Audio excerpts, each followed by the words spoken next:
بسم اللہ الرحمن الرحیم۔ پروگرام اختلاف رائے کے ساتھ میں ہوں افتخار کاظمی۔ ایک طرف حکومتی اراکین کے اسکینڈل بڑھتے جا رہے ہیں تو دوسری طرف نیب کی شہباز شریف کے حوالے سے بے قراری بڑھتی جا رہی ہے۔ چینی کے بعد وزیر اعظم کو پیش کی جانے والی پاور سیکٹر کے حوالے سے رپورٹ میں حکومتی اراکین کا نام ایک بار پھر سامنے آنے سے لگتا یوں کہ حکومت مزید دباؤ کا شکار ہو رہی ہے۔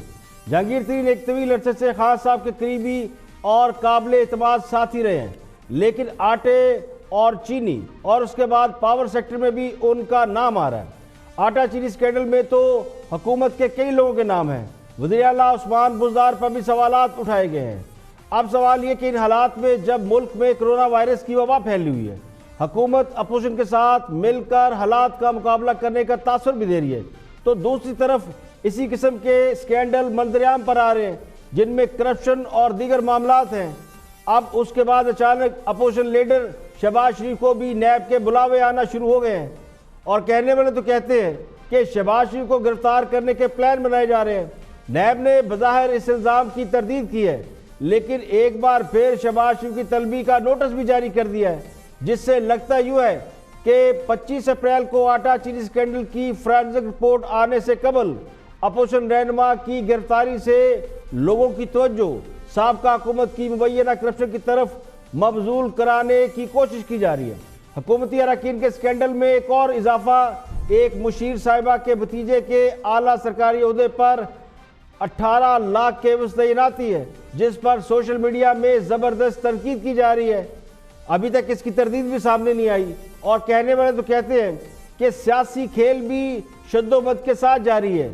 محض حکومت کرونا وائرس کے ساتھ معاملات کو ڈیل نہیں کر رہی، بلکہ سیاسی معاملات کو بہت غور سے دیکھا جا رہا ہے۔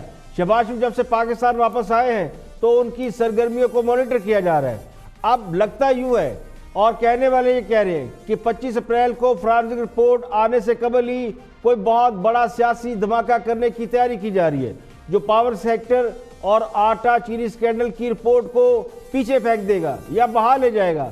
اس میں شہباز شریف کی گرفتاری بھی ہو سکتی ہے اور کوئی اور بڑا کارنامہ بھی ہو سکتا ہے۔ خود شیخ رشید بھی ایک فرما چکے ہیں کہ 25 اپریل کو آٹا چینی اسکینڈل کی رپورٹ نہیں آئے گی۔ تو حکمران جماعت کے لیے ایک اور بڑا دھچکا کراچی سے ہوا ہے۔ کراچی سے حکمران جماعت کے رکن قومی اسمبلی نجیب ہارون، جو بہت سیریس قسم کے سنجیدہ قسم کے سیاستدان سمجھ جاتے ہیں، انہوں نے اچانک استعفیٰ دے دیا۔ اب نجیب ہارون کے استعفے کی وجوہات کچھ بھی ہوں، بظاہر وہ اپنے حلقے کے لوگوں کے لیے کام نہ کرنے میں ناکامی کا اعتراف کر رہے ہیں، لیکن ان کے قریبی ذرائع یہ کہتے ہیں کہ وہ حکومتی پالیسیوں سے کافی نالاں ہے۔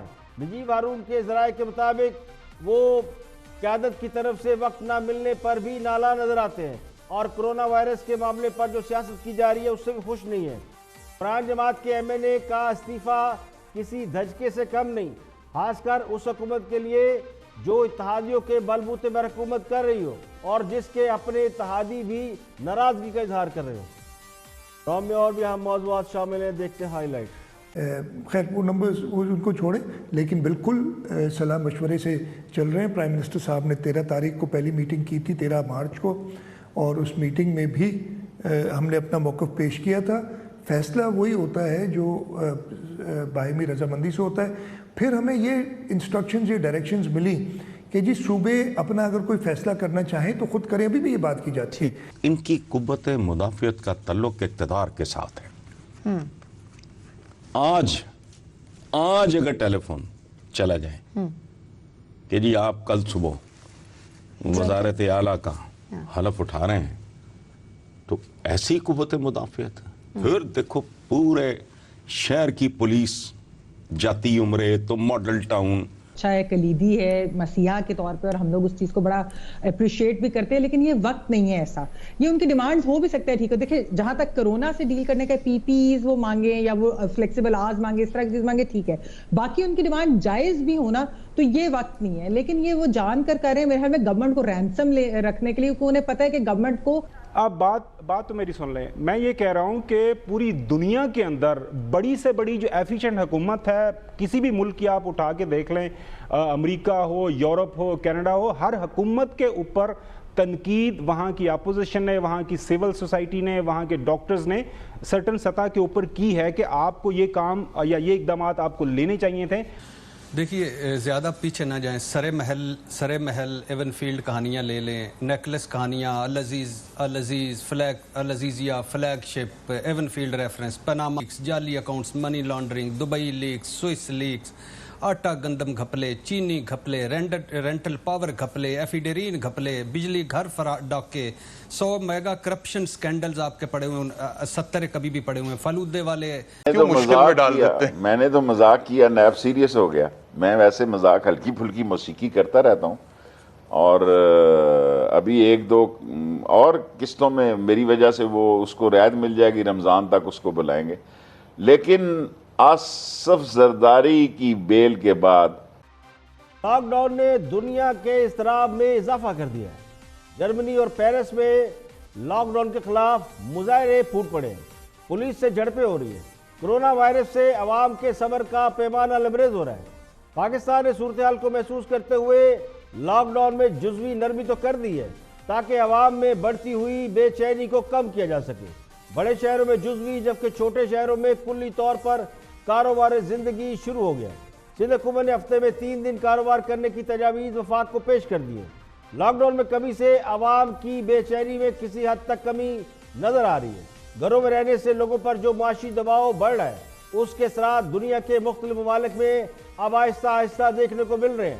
بہت سے ممالک میں کرونا وائرس نے دم توڑ دیا ہے, تو کئی ممالک میں کرونا وائرس اپنے عروج کی طرف بڑھ رہا ہے. خاص کر پاکستان اور بھارت میں کرونا کے مریضوں اور مرنے والوں کی تعداد میں تیزی سے اضافہ ہو رہا ہے.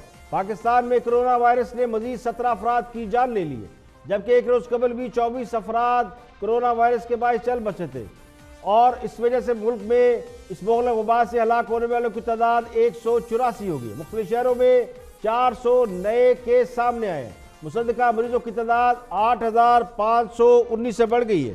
National command and control centre کے مطابق گزشتہ 24 گھنٹوں میں کرونا وائرس کے تقریباً 425 نئے کیسز سامنے ہیں. خیبر پختونخوا میں سب سے زیادہ ہلاکتیں ہوئی ہیں. خیبر پختونخوا میں اب تک کرونا سے 67 مریض چل بسے ہیں. سندھ میں 56, پنجاب میں 42, بلوچستان میں 5, جبکہ اسلام آباد اور گلگت بلتستان میں 3 افراد کرونا وائرس کے باعث انتقال کر چکے ہیں. سرکاری اعداد و شمار کے مطابق کرونا کے سب سے زیادہ مریض پنجاب میں ہیں, جہاں اس وائرس سے متاثرہ افراد کی تعداد لگ بھگ 3,725 ہو گئی. سندھ میں 2,537, خیبر پختونخوا میں 1,235, بلوچستان میں 432, گلگت بلتستان میں 233, اسلام آباد میں 181, جبکہ آزاد کشمیر میں 49 کیسز رپورٹ ہو چکے ہیں. کراچی میں دکانیں اور تجارتی مراکز کھولنے کے لیے 13 شعبوں کا تعین کر دیا گیا ہے. پلان کے مطابق بازار اور دکانیں دن میں 8 گھنٹے کھلے رہیں گے. کریانہ, مرغی, بیکرز اور گوشت کی دکانیں ہفتے میں 2 روز بند رہیں گی. دودھ, سبزی اور پھل فروٹ کی دکانیں اور میڈیکل سٹور پورا ہفتہ کھولنے کی تجویز دی گئی ہے. کراچی میں 3 صنعتی یونٹ کو SOPs پر عمل نہ کرنے پر سیل کر دیا گیا ہے. مرکزی تنظیم تاجران پاکستان کے صدر کاشف چودھری نے حکومت کو ملک گیر لاک ڈاؤن ختم کرنے کے لیے 3 دن کی ڈیڈ لائن بھی دے دی ہے. کورونا سے نمٹنے کے لیے IMF نے پاکستان کو $1.40 کروڑ قرض کی منظوری دی ہے. ورلڈ بینک بھی آئندہ ماہ پاکستان کو $50 کروڑ کی منظوری دے گا. دنیا بھر میں کورونا سے ہلاکتوں کی تعداد 1,65,000 ہو گئی ہے. گزشتہ 24 گھنٹے کے دوران امریکہ میں 1,518, برطانیہ میں 596, اٹلی میں 433, اسپین میں 410, فرانس میں 345 افراد جان کی بازی ہار گئے. امریکہ میں کرونا وائرس کے باعث ہلاکتوں کی مجموعی تعداد 40,000 سے تجاوز کر گئی. اسپین میں روزانہ کی بنیاد پر ہلاکتوں کی شرح بتدریج کم ہونا شروع ہو گئی ہے. اسپین میں مزید 410 اموات کے بعد ہلاکتوں کی تعداد 20,453 ہو گئی ہے. برطانیہ میں 16,060 لوگ, اٹلی میں 23,660 لوگ اب تک کرونا کے وائرس انتقال کر چکے ہیں. فرانس میں مزید 395 افراد جان کی بازی ہار گئے, جبکہ فرانس میں مرنے والوں کی تعداد 19,718 ہوگی. بیلجیم میں بھی 230 افراد ہلاک ہوئے ہیں اور بیلجیم مرنے والوں کی تعداد 5,683 ہوگی. ایران میں بھی کورونا وائرس کے بعد ہلاکتوں کا سلسلہ جاری ہے. ایران میں اب تک اس مرض سے ہلاک ہونے والوں کی تعداد 5,118 ہے. کینیڈا میں مزید 113 جبکہ بھارت میں 38 لوگ کورونا کے باعث چل بسے ہیں۔ بھارتی بحریہ کے 26 اہلکاروں میں کورونا وائرس کی تشخیص ہوئی ہے۔ تمام افراد کو ان کی رہائش گاہ میں ہی لاک ڈاؤن کر دیا گیا ہے۔ بھارت میں ایک ہی روز کے دوران کورونا کے سب سے زیادہ مریض یعنی 500 سے زائد مریضوں میں کورونا کا پازیٹیو مثبت نتیجہ آیا ہے، جس کے بعد بھارت میں کورونا وائرس کے مریضوں کی تعداد میں اضافے کا خدشہ ہے۔ یہاں پہ لیکن بریک، اور بریک کے بعد واپس آئیں گے اور بھی ہم موضوعات آپ سے شیئر کریں گے اور بھی خبریں ہیں۔ بریک کے بعد حاضر ہوتے ہیں۔ ویلکم بیک، آپ دیکھ رہے ہیں پروگرام اختلاف رائے اور میں افتخار قاضی۔ بریک کے بعد حاضر خدمت ہے، آگے بڑھتے ہیں۔ حسن نثار گفتگو کر رہے ہیں، ان کا موضوع ہے شہباز شریف اور نیب۔ دیکھتے ہیں حسن نثار کیا فرماتے ہیں۔ شہباز شریف صاحب نے کہا ہے کہ انتخابات ہوئے تو نون لیگ مارجن سے جیتے گی، ابھی بھی انہیں یہ لگتا ہے؟ ہمارے ہاں کہتے ہیں پکے گا تو پھوٹے گا، ہوگی تو جیتے گی۔ صحیح۔ شہباز شریف نے نیب میں پیش ہونے سے بھی معذرت کر لی ہے۔ کمال کی بات ہے، کیوں؟ قوت مدافعت جب انگلینڈ میں یہ ہے آنیاں جانیاں ان کی دیکھتا ہوں میں تو لگتا ہے ٹین ایجر پھر رہا ہے۔ ٹھیک ہے، اچھا یہاں بھی دیکھ لو، بھاگے دوڑے پھر رہے ہیں یہ۔ اچھا دوسری بات، ان کی قوت مدافعت کا تعلق اقتدار کے ساتھ ہے۔ آج اگر ٹیلی فون چلا جائے کہ جی آپ کل صبح وزارت اعلیٰ کا حلف اٹھا رہے ہیں تو ایسی قوت مدافعت، پھر دیکھو پورے شہر کی پولیس جاتی عمرے تو ماڈل ٹاؤن یا ان کے جو سو کالڈ ہر جگہ جہاں بھی ان کا کوئی ٹھوٹ ٹھکانا ہوتا ہے اس کو تبدیل کر دیتے ہیں اس میں کیمپ آفس۔ ٹھیک ہے، کتنا کا کتنے ارب؟ 14 ارب سے زیادہ یہ دو بھائی کس کھاتے میں؟ Security camp offices. یہ قوت مدافعت ہے، وہ چھینی ہوئی ہے آج کل، باقی تو کوئی بات نہیں۔ صحیح۔ خواجہ آصف نے کہا ہے کہ عمران خان سنگین ترین بحران میں بھی کارکردگی کر کے دکھائیں، اور تم تو رنگین ترین میں نہیں کر سکے۔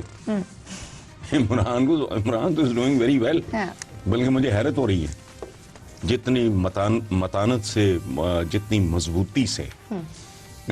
دیکھو بات سنو، یہ کھیل بڑا خطرناک ہے، یہ ادھر اس کا عقلوں کے ساتھ اتنا تجربہ نہیں ہے۔ کنسرن ہے رب العزت ہی عزت رکھے تو رکھے، یہ کسی طرف بھی لاک ڈاؤن ہو نہ ہو، کیا بڑا مشکل ہے۔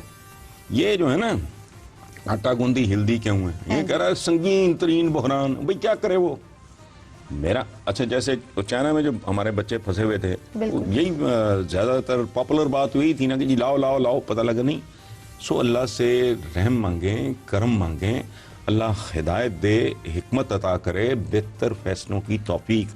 باقی تم تو میں نے کہا نا رنگین ترین معاملات میں۔ بالکل صحیح، اس پہ سیاست کرنے کے بجائے آپ ان کے ساتھ مل کے کریں۔ سیاست انہوں نے کیا کرنی، سیاست تو سیاستدان کرتے ہیں۔ ہمارے ہاں یہ بڑا پرابلم ہے، ہمارے ملک میں زبان زد عام، آپ نے بھی بول دیا، ٹھیک ہے کیا جی اس مسئلے پہ سیاست، تم اس ملک میں سیاست،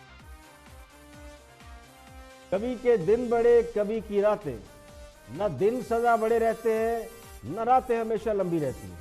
تو ابھی تک تو حکومت کی کارکردگی ایسی ہرگز نہیں کہ لوگ سابقہ حکومتوں کو بھول جائیں یا نواز شریف کی کارکردگی کو بھول جائیں یا کم از کم پیپل پارٹی والوں سے منہ موڑ لیں۔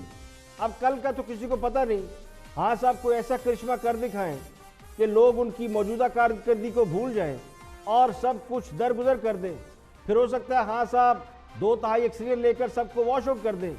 لیکن اگر کوئی یہ سمجھتا ہے کہ موجودہ کارکردگی سابقہ حکومتوں کے مقابلے میں بہت اچھی ہے تو پھر وہ صرف مدح سرائی کا شوقین ہے اور کچھ نہیں۔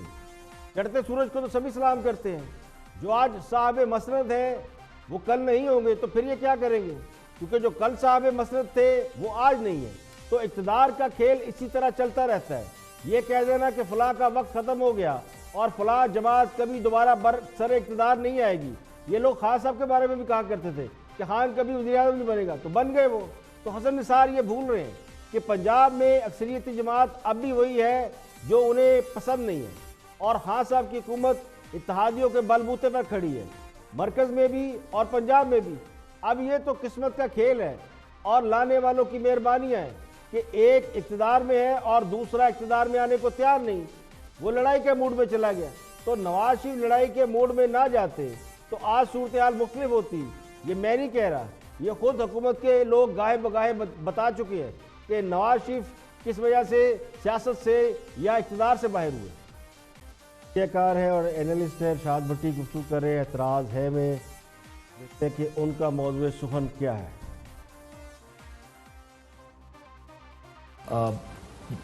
چلے بہت پیچھے نہیں جاتے. میں نے پروگرام کے شروع میں تو ذرا ہسٹری بتا رہا تھا کہ جب کوئی واقعات یا کرائسس آتا ہے تو دنیا کس طرح تبدیل ہوتی ہے. ہم دوسری دنیا کو ایک طرف چھوڑ بھی دیں تو پاکستان میں آپ دیکھیں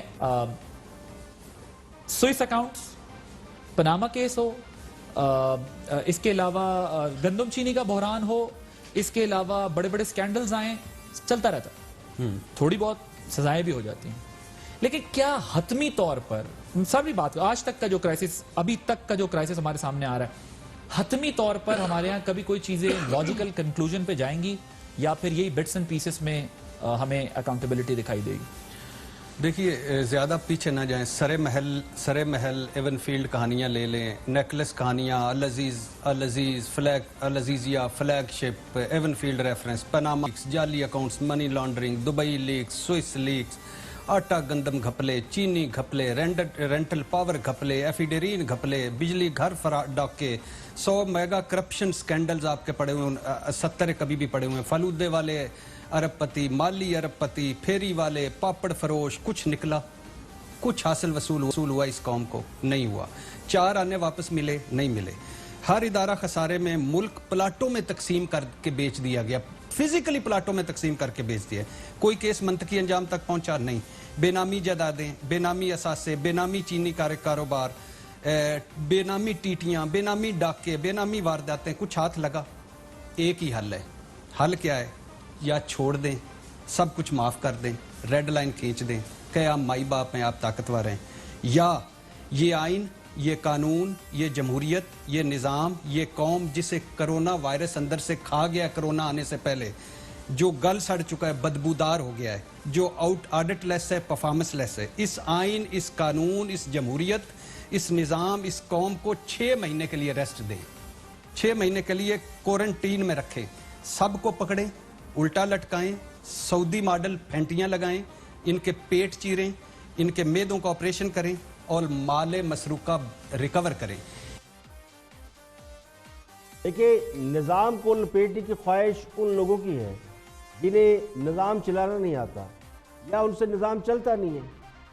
نظام کو لپیٹنے کا مطلب کیا ہے؟ جمہوریت کا بوریا بستر گول کرنا. اور یہ باتیں ہمیشہ اس وقت سامنے آتی ہیں جب جمہوری نظام چلانے والے ناکام ہو جاتے ہیں. تو کیا یہ سمجھ لیا جائے کہ آج جن کی حکومت ہے ان سے بھی نظام نہیں چل رہا؟ اس لیے تو کہتے ہیں ناچ نہ جانے آنگن ٹیڑھا. تو اس ملک کا جو سب سے بڑا المیہ ہے وہ جھوٹ اور پروپیگنڈا ہے اور انصاف کی کمی ہے. سیاسی نظام کو ناکام بنانے کے لیے بہت سے جھوٹ بولے گئے، بہت پروپیگنڈا کیا گیا اور اب بھی کیا جاتا ہے. اب بھی جھوٹ تواتر سے بولا جاتا ہے. الزام اس ڈٹائی سے لگائے جاتے ہیں کہ صفائیاں دینے والا صفائیاں دیتا مر جاتا ہے، لیکن الزام نہیں ختم ہوتا. سوال یہ، اگر الزامات درست ہوں اور عدالتیں انصاف کر رہی ہوں تو پھر کون بچ سکتا ہے اس سے؟ میرے نزدیک یہ نظام اس وقت تک ٹھیک نہیں ہو سکتا جب تک اس میں غیر جمہوری قوتوں کی مداخلت رہتی ہے، اور یہ اس وقت تک بہتر بھی نہیں ہو سکتا جب تک اس نظام میں تسلسل نہیں رہتا. نظام کو جتنا مرضی آپ کوارنٹین میں رکھیں کوئی فرق نہیں پڑے گا. جمہوری نظام کی خوبی یہ ہے کہ جتنا چلتا ہے اتنا بہتر نتائج دیتا ہے. اور جن ملکوں میں جمہوریت ہے اور جن ملکوں میں جمہوریت بہتر نتائج دے رہی ہے، اس کی وجہ صرف ایک ہی ہے کہ انہوں نے جمہوریت کا ایک تسلسل چلتا رہنے دیا گیا، کسی نے اس میں مداخلت نہیں کی. تو جمہوری نظام میں خوبی یہ ہے کہ جتنا ریسائیکل ہوتا ہے، یہ چلتا رہتا ہے، یہ اتنا زیادہ ٹرانسپیرنسی کی طرف جاتا ہے. آگے بڑھتے ہیں. وفاقی وزیر ریلوے شیخ رشید صاحب نے ایک انٹرویو دیا. اس سے پہلے شیخ رشید صاحب نے ایک دعویٰ کیا تھا کہ شہباز شریف ان کے دم کی وجہ سے نیب سے گرفتاری سے بچ گئے. اسی سوال کا جواب دے رہے ہیں شیخ رشید. Watch this. میں نے تو مذاق کیا، نیب سیریس ہو گیا. میں ویسے مذاق ہلکی پھلکی موسیقی کرتا رہتا ہوں، اور ابھی 1-2 اور قسطوں میں میری وجہ سے وہ اس کو رعایت مل جائے گی، رمضان تک اس کو بلائیں گے. لیکن آصف زرداری کی بیل کے بعد سب سے سٹرونگ کیس جو ہے میں نے اس کیس کو میڈیا میں بھی پڑھا ہے، دیکھا بھی ہے، وٹنسز سب سے زیادہ کیس کے شہباز شریف کے اور نواز شریف کے خلاف ہیں.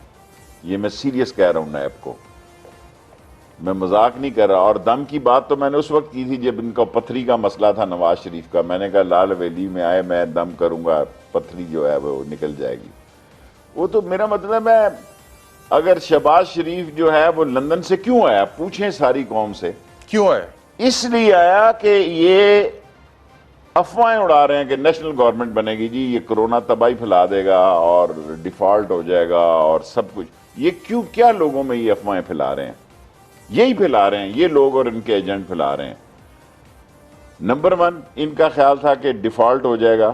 عمران خان نے زبردست کام کیا اور 1.4 بلین بھی آ گئے آئی ایم ایف سے، اور ہماری قسط بھی 1 سال کے لیے آگے چلی گئی. اور ہمارا دیکھیں قرضے کی شرح جو ہے، سود جو ہے وہ 13% سے 9% پہ آ گئے، 13.5 سے 9 پہ آ گیا. 6% کا یعنی 4.5% کا ایک مہینے میں 4.5% کا انٹرسٹ عمران خان کے دور میں کم ہوا ہے. یہ معمولی بات نہیں ہے. اور ڈالر جو ہے وہ بھی کوئی 200 پہ نہیں گیا جو قیامت. یہ پلاننگ کے تحت، یہ تو حکومت گرا کے آئے تھے آخری فلائٹ پہ، ورنہ یہ اتنا پاگل ہے، جھلا ہے کہ یہ جیل جانے کے لیے آئے. اب منتیں ترلے کر رہا ہے کہ مجھے پھر باہر جانے دو، بھائی کا آپریشن ہے. وہ بھائی کا آپریشن تو اور 2 سال تک نہیں ہونا. اب پھر یہ لگ گیا لابی کرنے کے لیے. اب یہ پھر لائن میں لگا جی کہ میں نے جانا ہے. اب اس نے کدھر جانا ہے؟ لندن جانا ہے، جیل جانا ہے. یہ رمضان کے بعد فیصلہ ہو جائے گا. اس کا کیس سیریس ہے، یہ میں سیریس بات کر رہا ہوں. نیب کو وہ میں نے ہنسی مذاق میں بات کی تھی، دم کیا کو میں دم درود والا نہیں ہوں شیخ رشید. وہ میں نے نواز شریف جب تھا تو میں نے کہا میں یوں انگلی رکھوں گا اور پتھری نیچے ہو جائے گی. آپ جب یہ کہتے ہیں کہ شیخ رشید صاحب نہ دم والے ہیں اور لگتا ہے کہ نہ کام والے ہیں، یعنی ہماری جان پہ بنائی اور آپ کی ادا ٹھہری. شیخ صاحب نے دعویٰ کیا تھا کہ انہوں نے نیب پر دم کیا اس لیے شہباز شریف گرفتاری سے بچ گئے. اب وہ یہ کہہ رہے ہیں کہ انہوں نے مذاق کیا، اور اب ساتھ یہ بھی دعویٰ کر رہے ہیں کہ شہباز شریف بیرون ملک جانے کے راستے ڈھونڈ رہے ہیں اور وہ پکڑے جائیں گے. تو اسی سے اندازہ ہوتا ہے کہ شیخ صاحب بھی تکے لگاتے ہیں، لگ گیا تیر تو ٹھیک ورنہ تکا. اور مرحوم پیر پگارا کی طرح وہ بھی پیشن گوئیوں پر یقین رکھتے ہیں. پیر پگارا صاحب بہت پیشن گوئیاں کرتے تھے، اور اس لیے کرتے تھے کہ ان کا طاقتور حلقوں کے ساتھ اٹھنا بیٹھنا یا رابطے تھے. تو شیخ رشید بھی اپنے آپ کو اسی پوزیشن میں رکھنا چاہتے ہیں کہ جیسے وہ بھی طاقتور حلقوں کے بہت قریب ہے اور انہیں بھی اندر کی خبریں بہت پتہ ہیں. لیکن جب آپ خود یہ کہیں گے کہ میں مذاق کر رہا تھا، تو اس سے پھر لگتا یوں کہ شیخ صاحب کی پیشن گوئیوں کا حقیقت سے کوئی زیادہ گہرا تعلق نہیں ہے. اور یہ بھی لگتا ہے کہ وہ سیاستدانوں کے مزاح نگار ہیں، یعنی چٹکلے چھوڑتے ہیں. اس لیے یہ اندازہ لگانا مشکل ہوتا ہے کہ شیخ رشید صاحب کی کس بات کو سیریس لیا جائے اور کس بات کو مذاق سمجھ کر چھوڑ دیا جائے. ویسے تو بہت سے لوگ انہیں سنجیدہ سیاستدان سمجھتے ہیں، لیکن اگر وہ اب خود ہی اپنی غیر سنجیدگی بیان کر رہے ہیں تو پھر کیا کیا جائے. یہاں ملیں گے بریک، اور بریک کے بعد جب واپس آئیں گے اور بھی ہم موضوعات آپ کے ساتھ شیئر کریں گے. سندھ اور وفاق میں سیاست کا سلسلہ بھی جاری ہے، کرونا وائرس کو لے کے اور حفاظتی اقدامات کو لے کے، لاک ڈاؤن کے مسئلے پر اس پر بات کریں گے. علاوہ آج کورٹ میں بڑا ہی امپورٹنٹ کیس جو سپریم کورٹ نے ٹیک اپ کیا ہوا تھا کرونا وائرس کے حوالے سے، فور نوٹس کیس، اس میں ایک نیا پہلو بھی سامنے آیا ہے، وہ بھی دیکھیں گے اس پروگرام کے آخر میں. بریک کے بعد حاضر ہیں. ویلکم بیک، آپ دیکھ رہے ہیں پروگرام اختلاف رائے اور میں ہوں افتخار کاظمی. بریک کے بعد حاضر خدمت ہے. آگے بڑھتے وزیر اللہ سندھ مراد علی شاہ گفتگو کر رہے ہیں اور ان سے سوال پوچھا گیا سندھ اور وفاق کے درمیان جو لاک ڈاؤن کے اوپر مس انڈرسٹینڈنگ ہے اس میں کس حد تک صداقت ہے. مراد علی شاہ اس کا جواب دے رہے ہیں. Watch this. فردوس حاجی قوان صاحبہ بھی ہمیں بتاتی ہیں کہ تمام صوبے اور وفاق ایک پیج پر ہیں. ان ساری باتوں کے باوجود ہم اس کو کس طرح سمجھیں کہ ہم ایک پیج پر ہیں. سر میں نہیں چاہتا آپ اس پہ زیادہ بات کریں، لیکن ہمیں سمجھنا تو چاہیے کیونکہ ہمیں آپ کے ساتھ چلنا ہے. سر نہیں میں تو بتا رہا ہوں ہماری جو بھی بات ہوئی ہے، میں نے خود بتایا آپ کو کہ پرائم منسٹر صاحب سے 9 میٹنگز ہوئی ہیں پچھلے 1 مہینے میں، اور اس سے پہلے 1.5 سال میں میرے خیال سے آدھی میٹنگز ہوئی ہیں میری. خیر وہ نمبرز ان کو چھوڑیں، لیکن بالکل صلاح مشورے سے